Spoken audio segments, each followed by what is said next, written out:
Praise the lord. ప్రభు అయిన యేసుక్రీస్తు నామములో హోసన్నా మినిస్ట్రీస్ తరపున మీ అందరికీ హృదయపూర్వకమైన వందనాలు తెలియపరుస్తున్నాను. ప్రభు మిమ్మల్ని ఆశీర్వదించి దీవించునుగాక. ప్రియులారా, ఈ పూట పరిశుద్ధ గ్రంథంలో నుంచి ఓ విశేషమైనటువంటి అంశాన్ని మనం ధ్యానించాలి.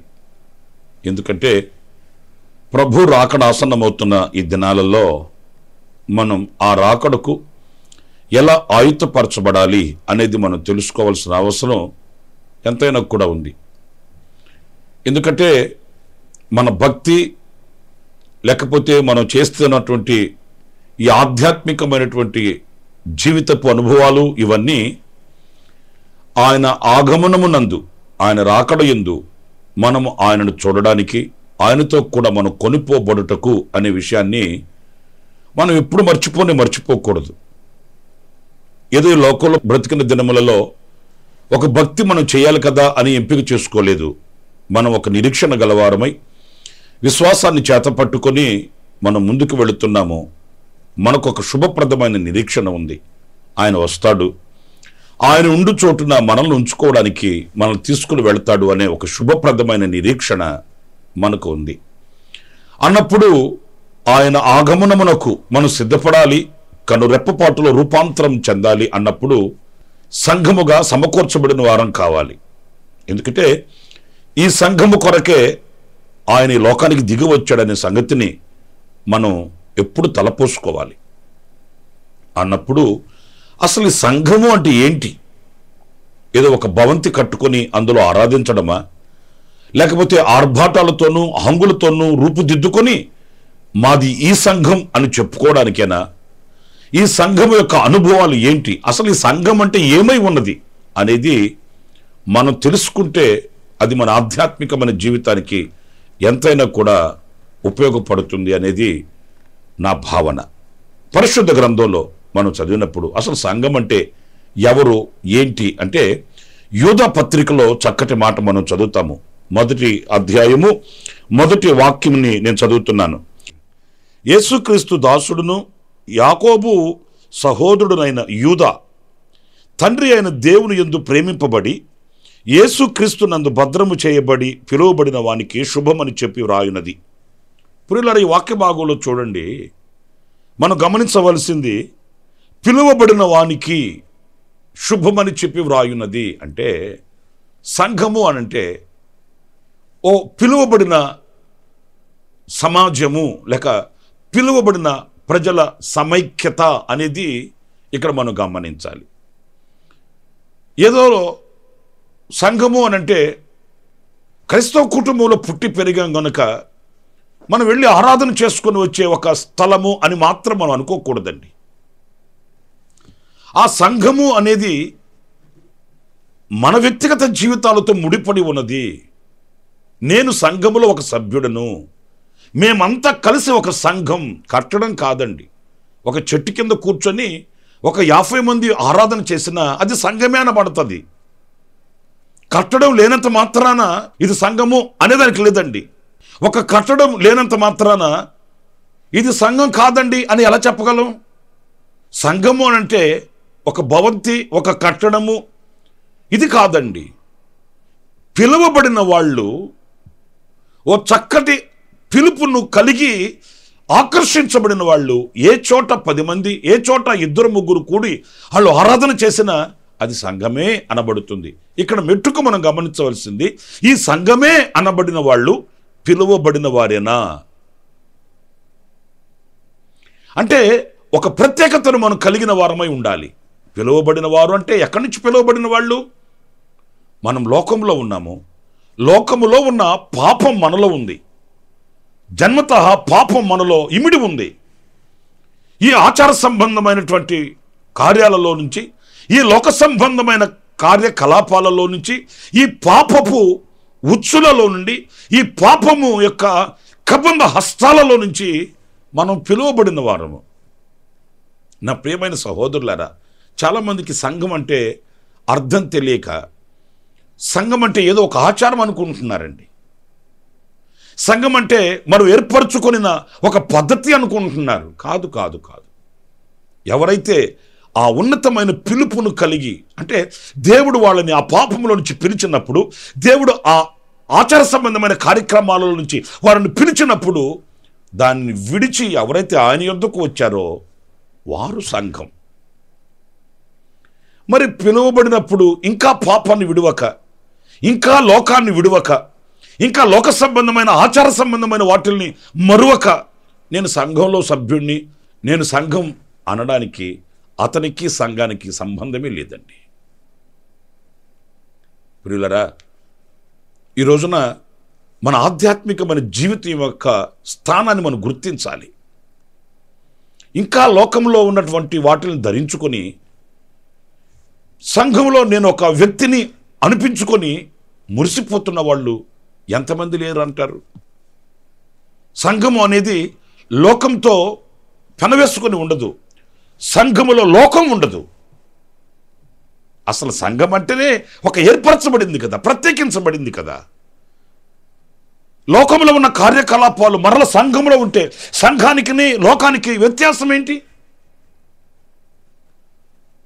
లోకంలో కొన్ని కార్యాలు మనం చూస్తుంటామండి. ఆధిపత్యాలు, అధికారాలు, ఎలక్షన్లు, కలెక్షన్లు.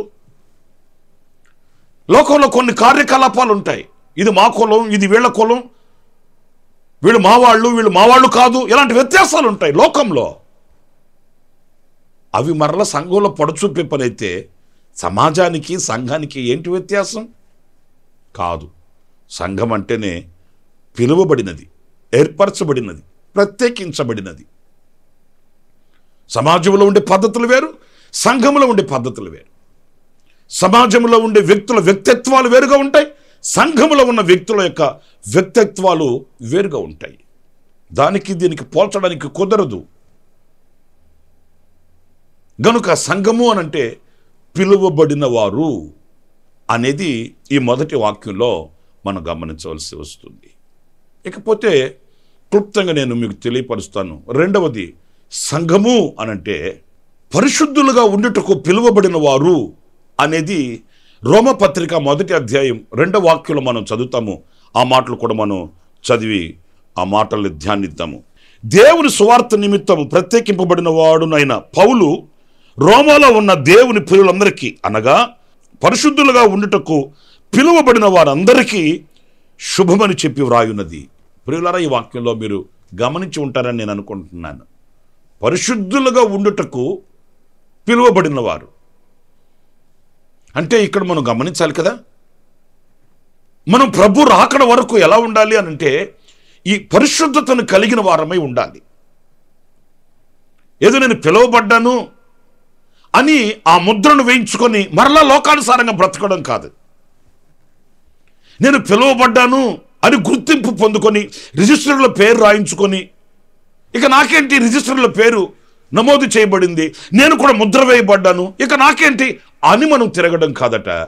పరిశుద్ధులుగా ఉండుటకు పిలువబడిన వారు అంటే మనం పరిశుద్ధత కలిగిన వారమై ప్రభు రాకడ వరకు మనం వేచి ఉండాలి. అందుకే సంఘము అనేది స్థాపించబడింది. సంఘము అనంటే పరిశుద్ధులుగా ఉండుటకు పిలువబడిన వాళ్ళు. సంఘంలో మనకేం కలుగుతుంది అంటే పరిశుద్ధత కలుగుతుంది. దేవుని వాక్యము చేత మనం ఉదక స్నానం చేయబడతాము, దేవుని వాక్యము చేత హెచ్చరింపబడతాము, దేవుని వాక్యము చేత శుద్ధీకరించబడతాము, మన మనస్సాక్షిని నిర్మలముగా కాపాడుకోగలుగుతామండి. మరి సంఘానికి మనం ఏ గుర్తింపు వేస్తున్నాము? సంఘాన్ని ఏ ధోరణిలో ఆలోచిస్తున్నాము? సంఘం అంటే ఏమనుకుంటున్నాము? వివాహాలు చేసుకోవడానికి, లేకపోతే మన వివాహ వేదికలు వేసుకోవడానికి, లేదా ఏదైనా మన ఇంట్లో ఘనకార్యాలు శుభకార్యాలు జరిగేటప్పుడు మన ఇంటికి అందరూ కలిసి వచ్చి ఆ కార్యక్రమాన్ని జయప్రదం చేయడానికి వీటి కొరకు వాడుకునే వేదిక కాదు సంఘం. సంఘం అనే ఒక సమైక్యతతో కూడిన ఈ సమూహం పరిశుద్ధులుగా ఉండుటకు పిలువబడిన వాళ్ళు. పరిశుద్ధతయే అక్కడ కాపాడబడకపోతే, పరిశుద్ధతయే మనలో స్థాపించబడకపోతే అది సంఘము అనడానికి తావు లేదు. మనం జాగ్రత్త పడాలి. ప్రియులారా, మనల్ని చీకటిలో నుండి ఆశ్చర్యకరమైన వెలుగులోనికి పిలిచిన దేవుడు వెలుగులోనే ఉంచుతాడు. మరలా చీకటిలోకి మనం వెళ్ళకూడదు కదా.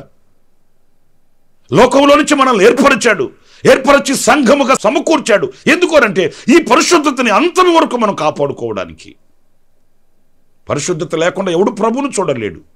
ఈ పరిశుద్ధతని మనలో మనము పెంపొందింప చేసుకోవాలి, అభివృద్ధి పరుచుకోవాలి. పరిశుద్ధులు సంపూర్ణులుగా మార్చబడినట్లుగా మనలో ఆ ఆధ్యాత్మికమైన వృద్ధి కలగాలి. సంఘాన్ని ఎంత ముద్దుగా పిలుస్తున్నాడు చూడు పరిశుద్ధులైన పౌలు. మీరు పరిశుద్ధులుగా ఉండుటకు పిలువబడిన వాళ్ళు. ఈ పరిశుద్ధతని అంతం వరకు మీరు కొనసాగించుకోవాలి.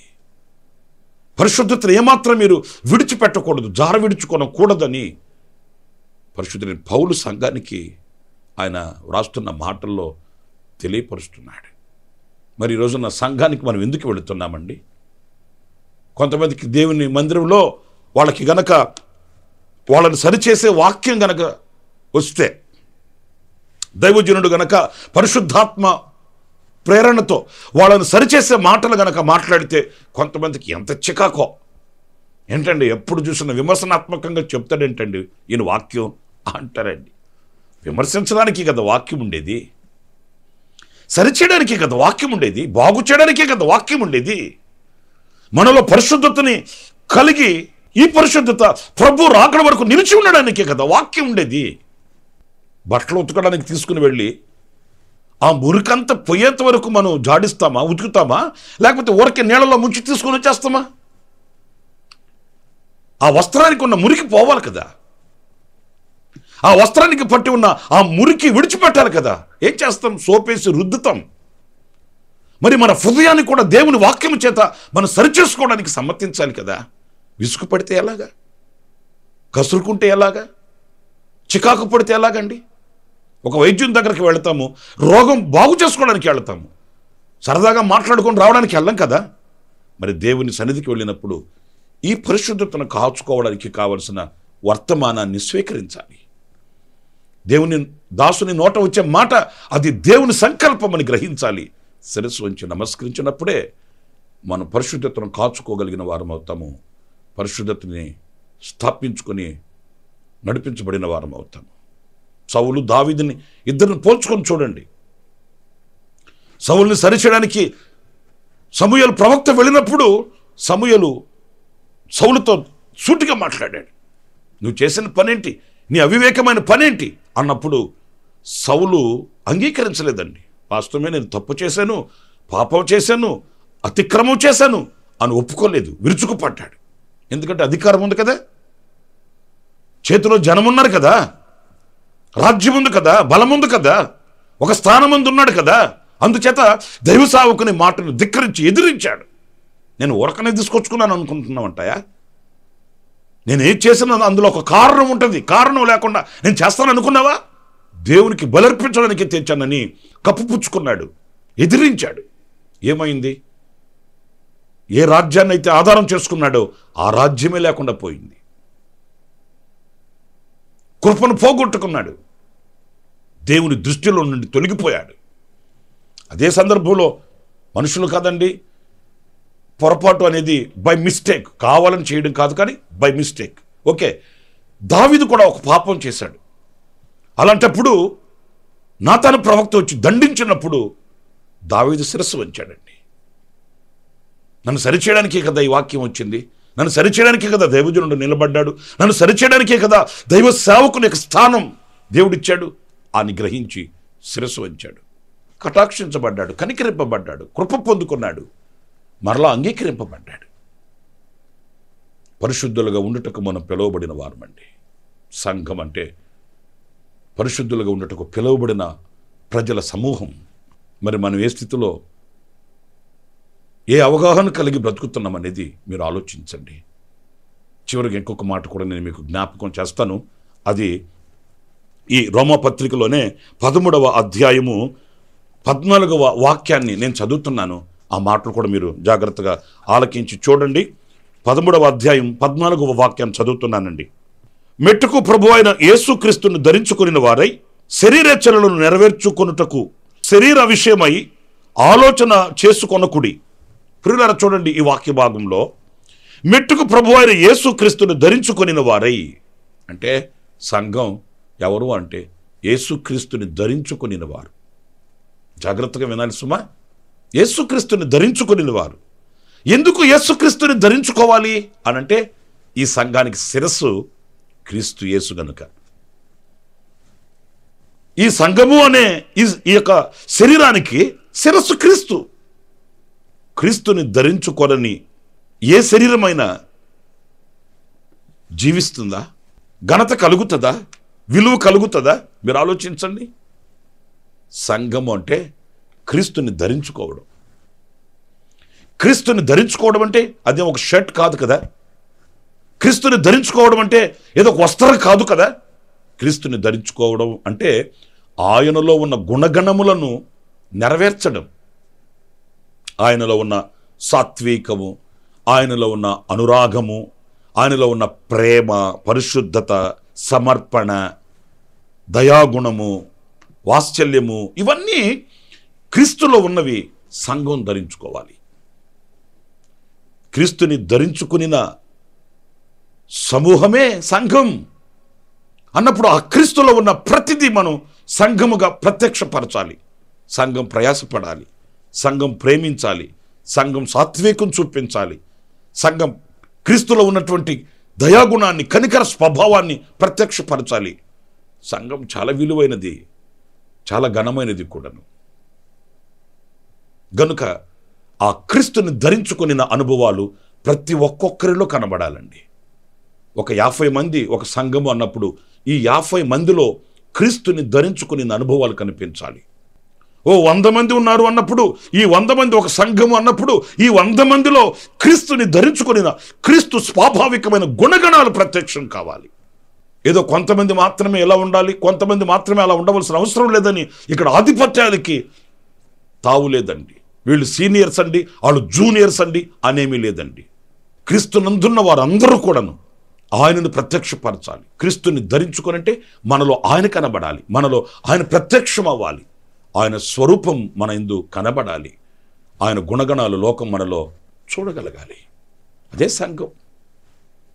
సంఘంలో ఉన్న ప్రతి వ్యక్తి క్రీస్తుకు ఒక ప్రతిరూపం, క్రీస్తుకు ఒక నిదర్శనం.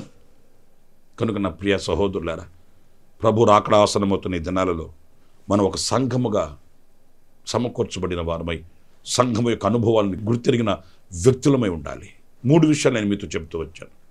సంఘము అనంటే పిలువబడిన వారు. 2 పరిశుద్ధులుగా ఉండుటకు ఏర్పరచబడిన వాళ్ళు. 3 క్రీస్తుని ధరించుకుని వాళ్ళు. ఈ అనుభవాలలో మనం ఉన్నామా లేదని మనం పరీక్ష చేసుకోవాలి. ఆధ్యాత్మికమైనటువంటి చింతన కలిగి మనం సిద్ధపడాలి. అలాంటి కృప ప్రభు మనందరికీ అనుగ్రహించునుగాక. తలలు వంచండి, చిన్న ప్రార్థన. కృపా సత్య సంపూర్ణుడ జీవాధిపతి అయిన ప్రభువా మీకు వందనాలు చెల్లిస్తున్నాను. సంఘము అనగా ఏంటో ఒక 3 విషయాలు మేము ధ్యానిస్తూ వచ్చాము. ఇంకా కూడా మీరు మాకు తెలియపరచండి. మీ సన్నిధిలో మమ్మల్ని సాక్షులుగా ఉంచండి. మీరు మాలో ప్రారంభించిన ఈ కార్యమును నైనా మీరు కొనసాగించమని వేడుకొనుచున్నాను. మేము ఏర్పరచబడిన వారమని, పిలువబడిన వారమని, పరిశుద్ధులుగా ఉండుటకు నియమింపబడిన వారమని, మిమ్మల్ని ధరించుకొని ఉన్నవారమని గుర్తించి నైనా మేము జాగరూకులమై అడుగు వేయడానికి వివేకమును మీరు మాకు అనుగ్రహించి ఈ మాటలు వింటున్న ఒక్కొక్కరిని మీ దయగలిగిన రెక్కల నీడలో దాచి కాచి పెంచి శేషమైన కృపచేత మీరు ఆకడకు సిద్ధపరచమని మమ్మల్ని ఒక్కొక్కరిని మీ చేతులు సమర్పించుకుంటూ ఎవరైనా బలహీనులై ఉంటే వారిని ముట్టి స్వస్థపరచండి. సమస్యల్లో ఉంటే విడుదల కలుగు చేయండి. నా తండ్రి, వారి ఎడల మీ గొప్ప కార్యములను మీరు ప్రత్యక్షపరచమని ఆశ్చర్యకరమైన మీ హస్తానికి మమ్మల్ని ఒక్కొక్కరిని అప్పగించుకుంటూ ఈ అనుదిన కృప అనే పరిచర్యల ద్వారా అనేకుల ఆత్మ సంబంధమైన మేలులు పొందుకోవడానికి సహాయం చేయమని మీ పాద పద్మానికి అప్పగించుకుంటూ యేసు నామములో ప్రార్థించి వేడుకొనుచున్నాను తండ్రి. ఆమెన్. ఆమెన్. ప్రభు మిమ్మల్ని ఆశీర్వదించి దీవించునుగాక. ఈ దినమంత విశేషమైన కృప నా దేవుడు సమృద్ధిగా మీకు అనుగ్రహించుగాక. ఆమెన్. ప్రతి దినము ఈ అనుదిన కృపాను సందేశాల కొరకు ఇంకా మరిన్ని ఆత్మ సంబంధమైన సందేశాల కొరకు ఈ మా యూట్యూబ్ ఛానల్ ని సబ్స్క్రైబ్ చేసుకోండి. Pastor Ramesh, hosanna ministries.